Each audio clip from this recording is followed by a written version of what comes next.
Kia ora. Welcome back to Rowdy's Rants, episode 4. Today's album is going out to Thomas Amos, who I grew up with in Cambridge. And I haven't seen that cat for a long time. Thomas, I think last time we hung out, man, was like 1997. And you, me, Oscar, Tony, and Nick, we all hung out. Oh, and Glenn, we all hung out at the Mount for New Year's with the McNair brothers. And they were staying at their cousins or something like that. But man, that's the last time I remember seeing you, and we went for a skate and whatnot. It was good times. But hey, man, wherever you are, I hope you're doing well. And this is the album that you wanted me to review. So man, I got this for you. We're gonna look at Rage Against the Machine, first album. Um, what a fantastic album it is. It's for me, it's the most socially conscious album I've ever heard. Wow. Yeah, yeah. I mean, it's on par with Public Enemy stuff anyway, that's for sure. But it's a hooer of an album, man. It's fantastic. We're gonna look at that today.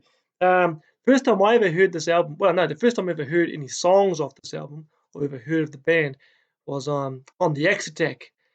Um, who remembers the X Attack? I think it's still going. Maybe I don't know. I used to listen to it all the time on the radio when I was a kid.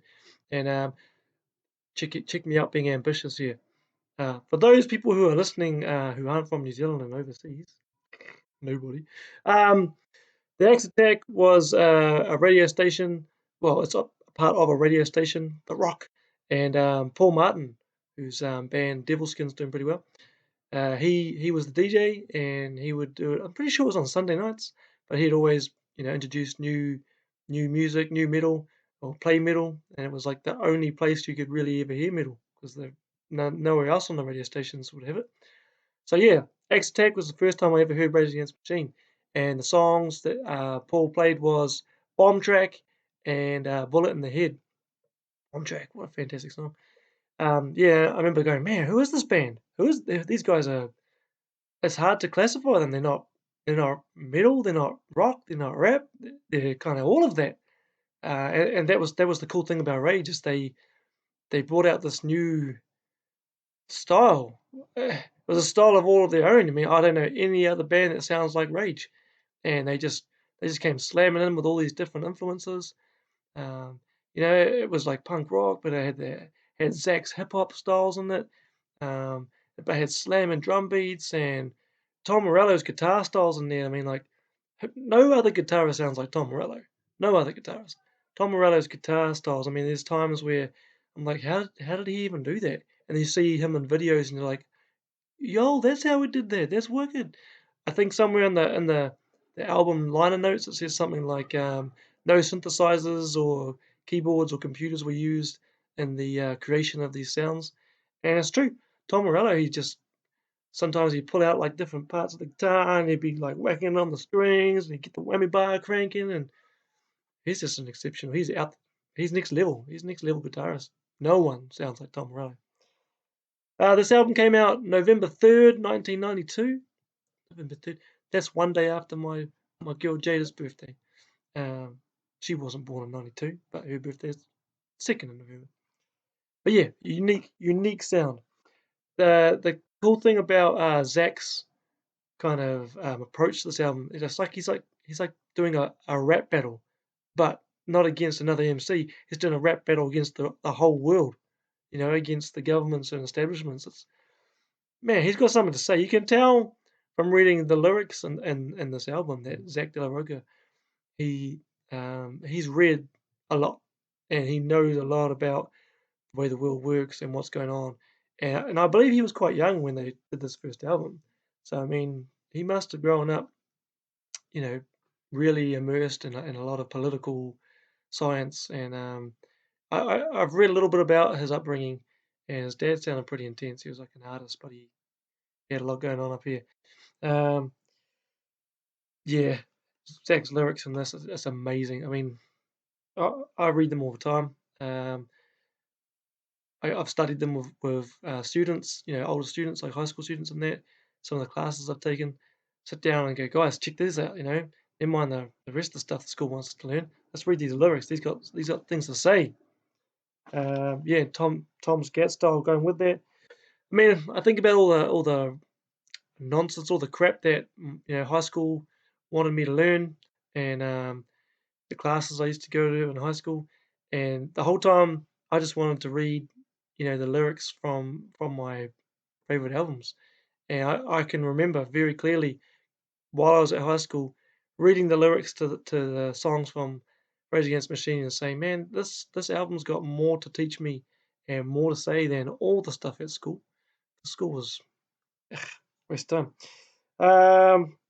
It's one of the most socially conscious albums of all time. It's got so much to say, and I mean I know Public Enemy kind of have done that, and they did that before Rage came out, but like this took it to a whole new level, in my opinion. The album cover, it's intense. The album cover is super intense. Um, I don't know if I showed it before very well, but there's this amazing photo that won an award. Malcolm Brown um, took the photo in 1963 in Saigon, and the monk who's committing self-immolation, setting himself on fire in protest against the president, the Vietnamese president, who was called Ngao Dinh Diem. Um, and so the monk, whose name is Thich Quang Duc, he was protesting, like the Buddhists, the Vietnamese Buddhists at the time were being oppressed, and what a way to protest. He didn't hold up a sign saying, you know, "No way, man." Um, he poured petrol on himself and set himself on fire. Man, that's hardcore. And Rage chose that photo for the album cover of their first album. I mean, right there, just the album cover alone is making a statement. It's saying to the world, man, you need to check out the things that have been going on around you in history. It's a cool album cover. I used to have a T-shirt of it. I don't know where it is. I'm sure my daughter stole it, but yeah, I used to have big posters of it and everything like that. Got myself the 20th anniversary edition. Kind of got a CD in there and a DVD and stuff. It's pretty cool. All right, moving along. I really love how in the album notes, rather than saying on bass is such and such and on drums blah blah, blah, they call themselves guilty parties. And that's yeah, again, the whole way through this album, Rage is presenting themselves as you know very hardcore, very sort of against the establishment, and then they know what they're saying is not going with the status quo. They know this is not what the rest of the rock world is talking about. They just came slamming into the music world and were like, "Yo, pay attention! We've got some things to say." I respect that. The album was recorded at Sound City Studios. Who's ever seen that doco about Sound City Studios? That's a cool doco. And yeah, this is where they recorded that first album. A guy called Garth Richardson. Yeah, Garth Richardson. I never really heard of the guy that much. I know that he did Mother's Milk by Chili Peppers. Um, and also he did She Had's General Electric, which is pretty cool. I like the fact that uh, Rage and She Had were both being produced by the same guy. It's cool. So yeah, Sound City Studios all the way. Okay, first track on this album is called Bomb Track, and it's a great way to intro this album. It's got and the bass and the guitar are kind of mirroring each other. You see it in the videos when Rage is playing, and like quite often Tom and Brad will sort of play. Not Brad, sorry, Tim. Tim's the bass player. Brad's the drummer. Um, Tim and Tom will kind of sort of stand next to each other and kind of look as they're playing, kind of locking in, and then it's got that and it's a slamming intro, and it goes a 1, 2, 3, and then Zach comes flying in, and yeah, just straight away you're like, this album is gonna be killer. Um, so yeah, Bomb Track. Those people who I don't know, maybe you're not into the hip hop world, maybe you don't know the lingo. If something's the bomb, it's awesome, it's dope, it's cool. And so yeah, this is the bomb track. They wanted to call it that because it's the first track and it's kicks off the album. That's a great track. It's about social inequality, you know, landlords and power whores on my people. They took turns. They're the people who just ripping everybody off, man. You know, they're taking everybody else for a ride.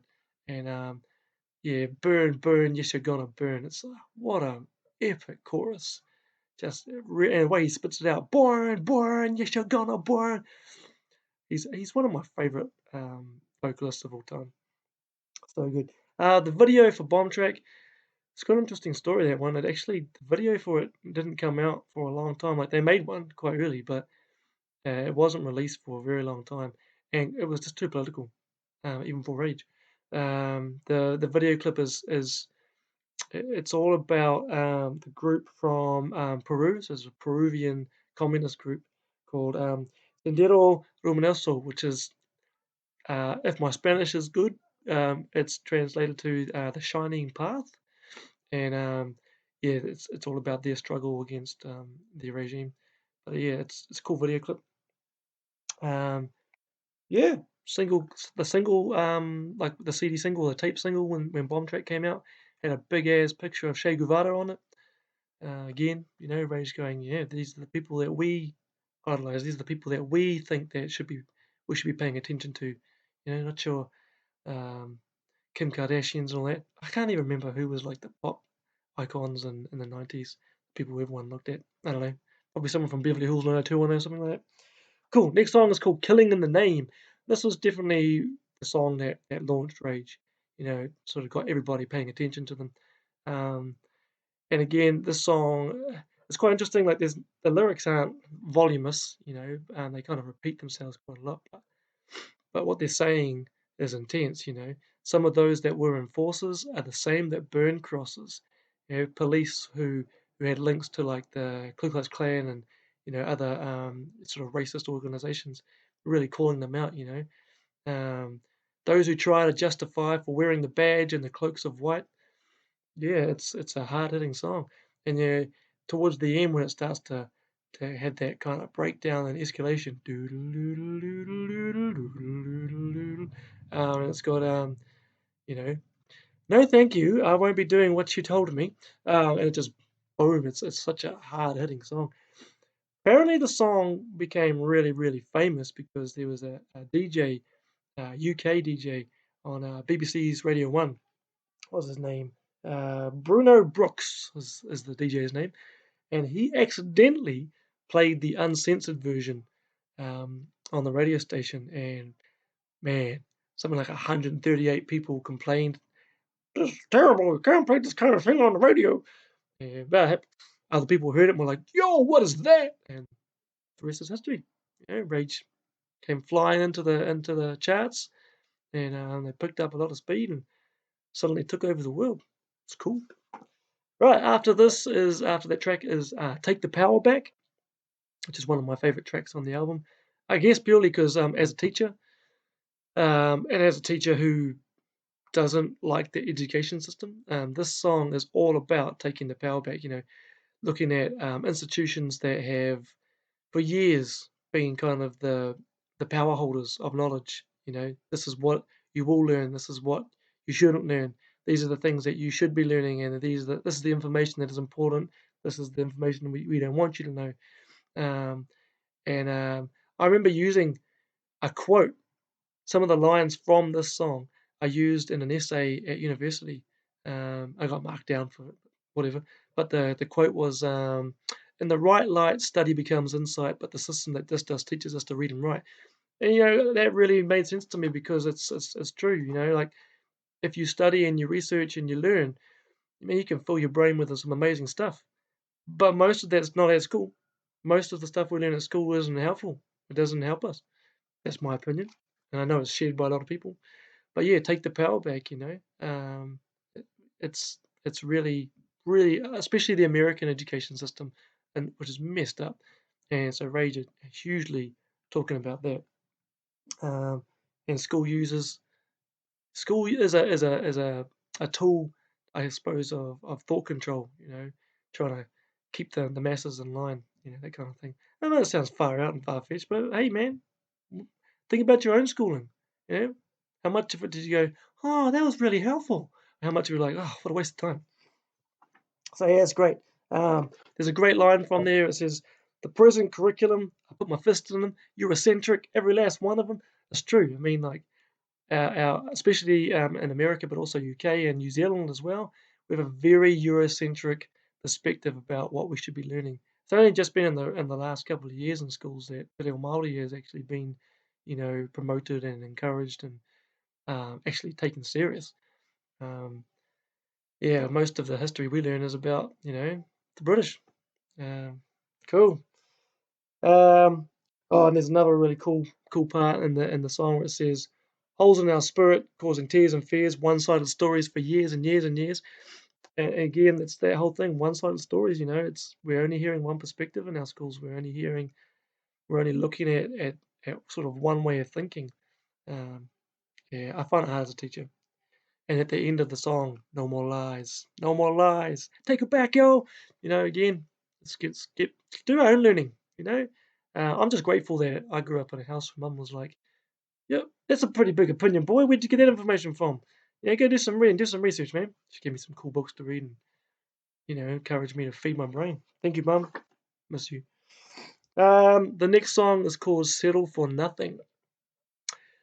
This song was kind of the one on the album when I was younger, when I first got into the album. I didn't really like it that much. I used to skip it, or fast forward on the tape player. Um, but I really appreciate it now, and I love the lyrics. I love the lyrics to it. A jail cell is freedom from the pain of my home, hatred passed on. Yeah, and a world of violent rage, but it's one that I could recognize, having never seen the color of my father's eyes. Man, there's some cool lyrics. And, you can imagine like it's like Zach is speaking from the first person perspective of like a youth from the streets. It's come from poverty, hasn't got a lot going for themselves.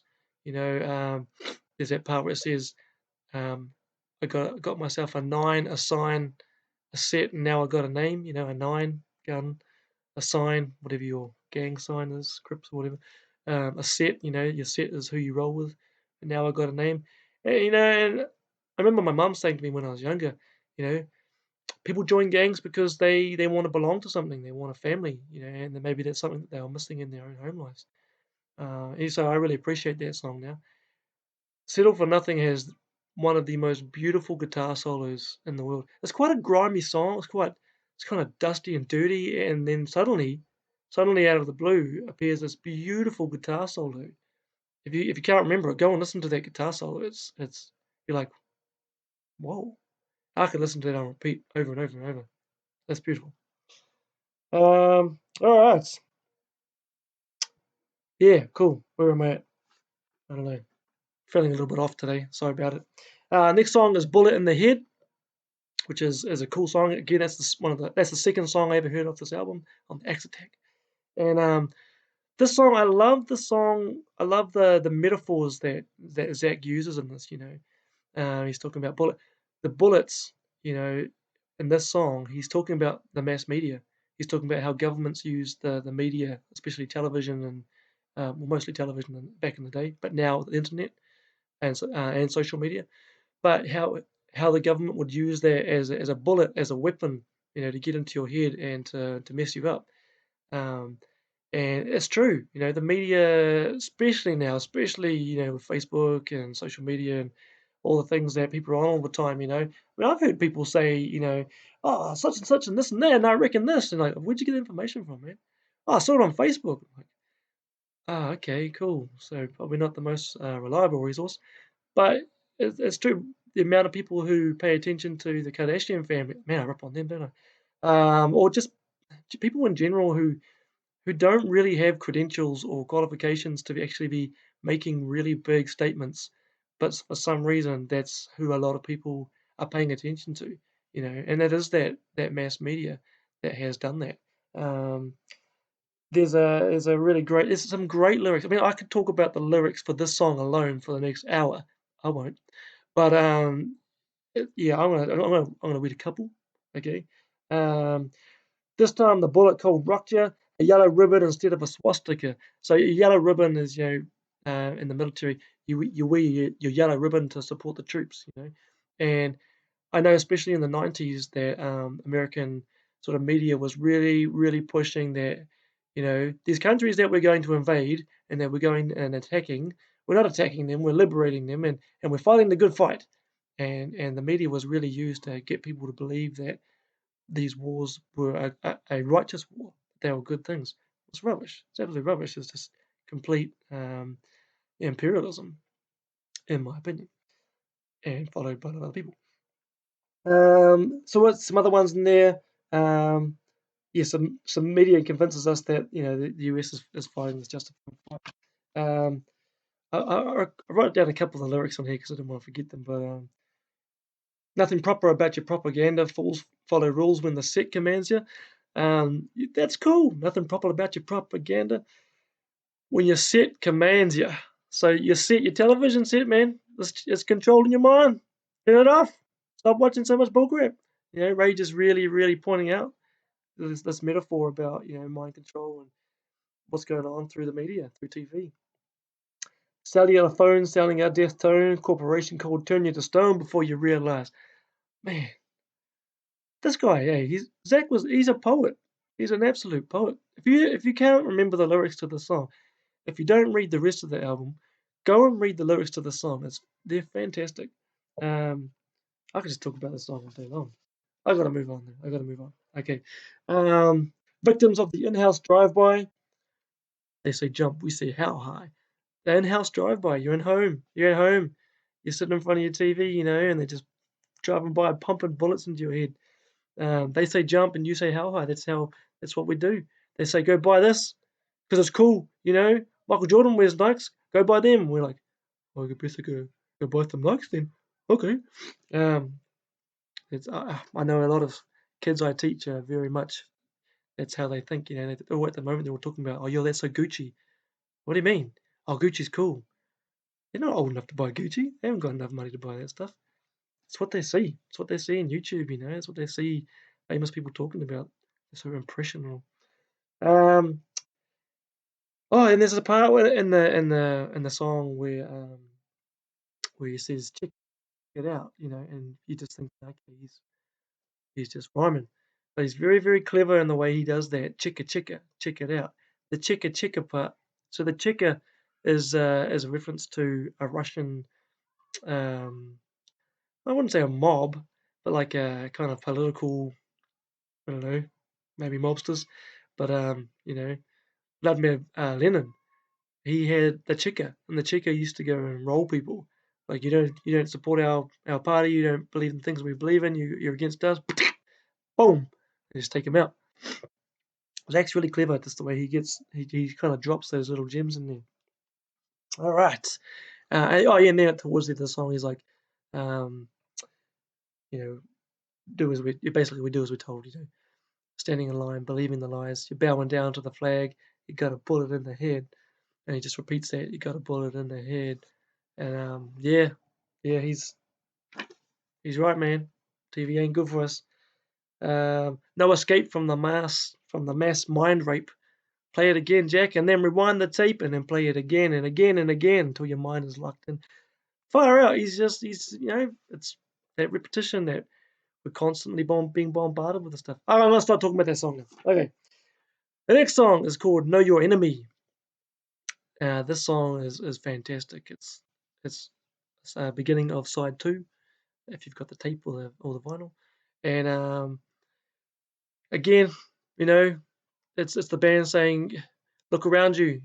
Some of these people are claiming to be your saviors, or the people who are your leaders. But are they doing what's best for you? Are they your enemies? Or the things that are around you are going on in society.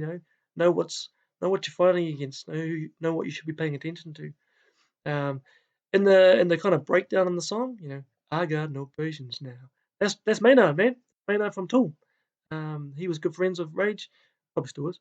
And yeah, somehow they were like, "You want to be on this track?" And he's like, "Yeah, I can rock that." And time has come to rage. Can't do as well as him, but that's Maynard from Tool. Hope you knew that.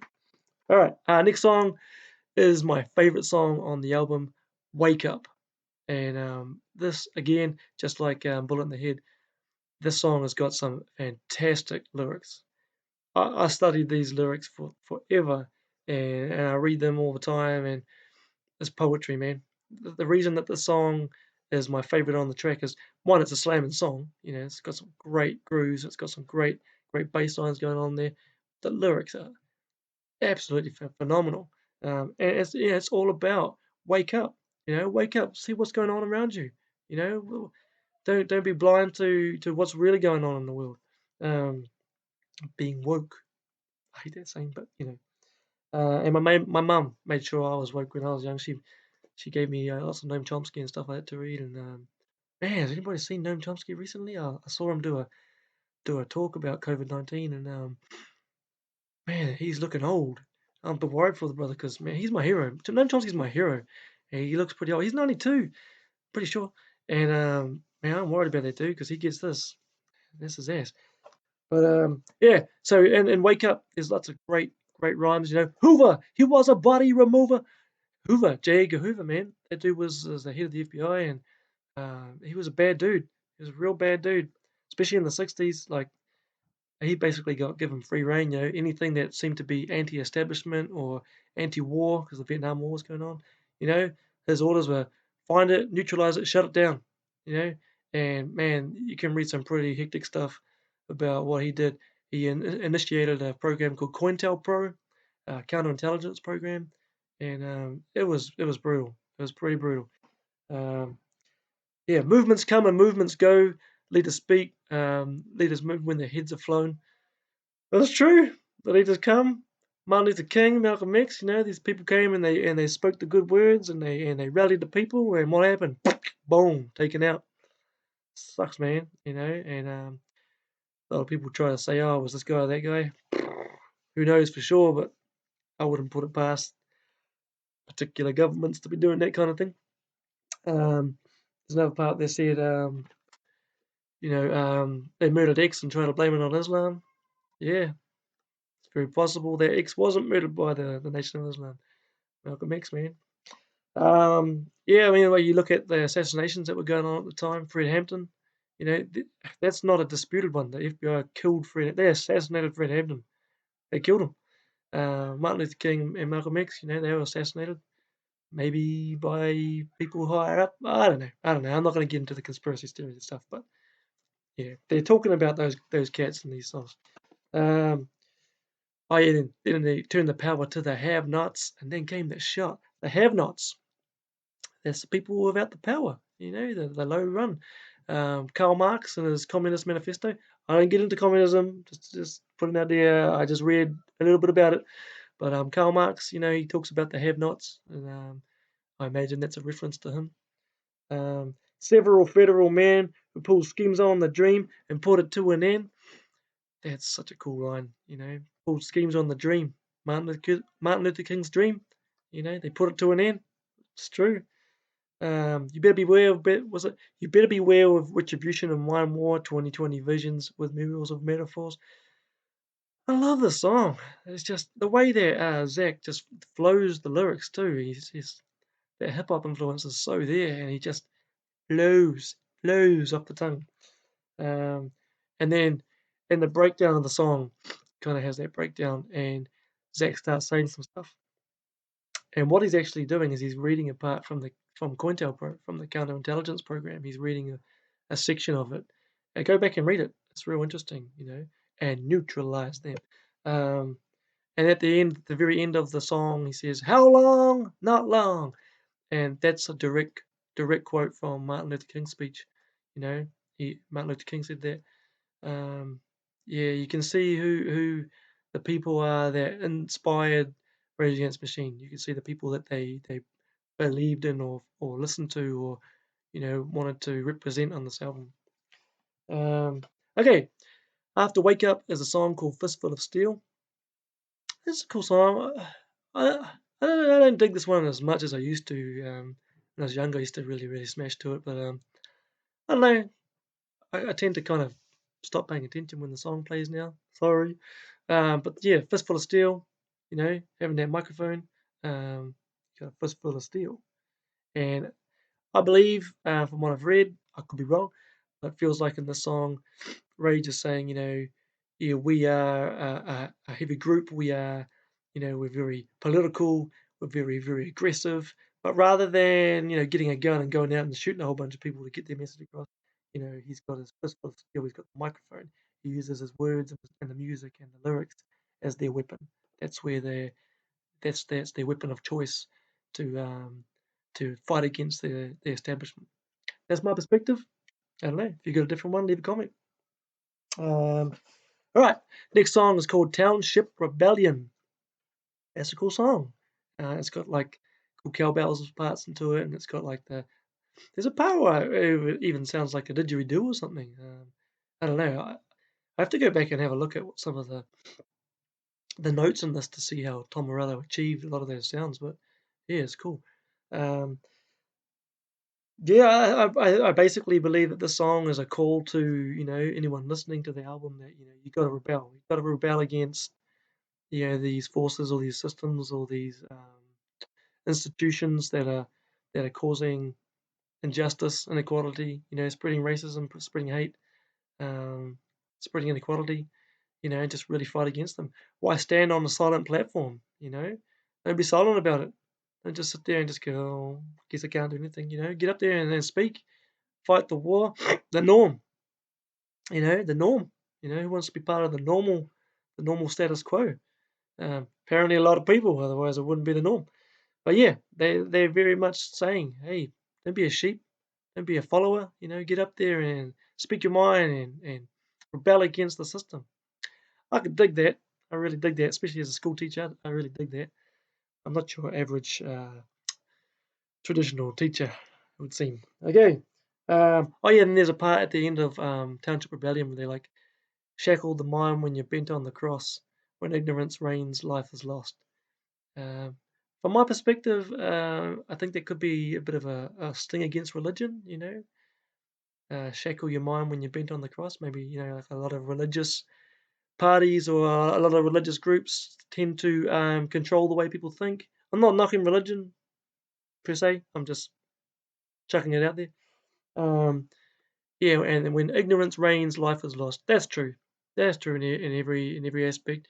When people are uninformed, when people don't know what's going on in the world, it's an easy way for other people to wreak havoc and sadly take countless lives. Um, yeah, it's bad news.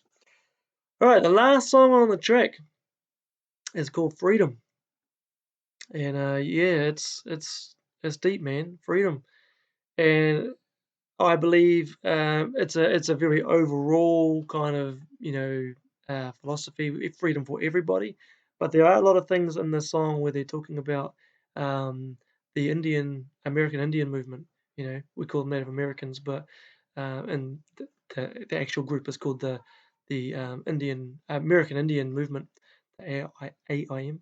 And there's a guy Leonard Peltier who was imprisoned for apparently shooting FBI agents, but there's a huge court case about it.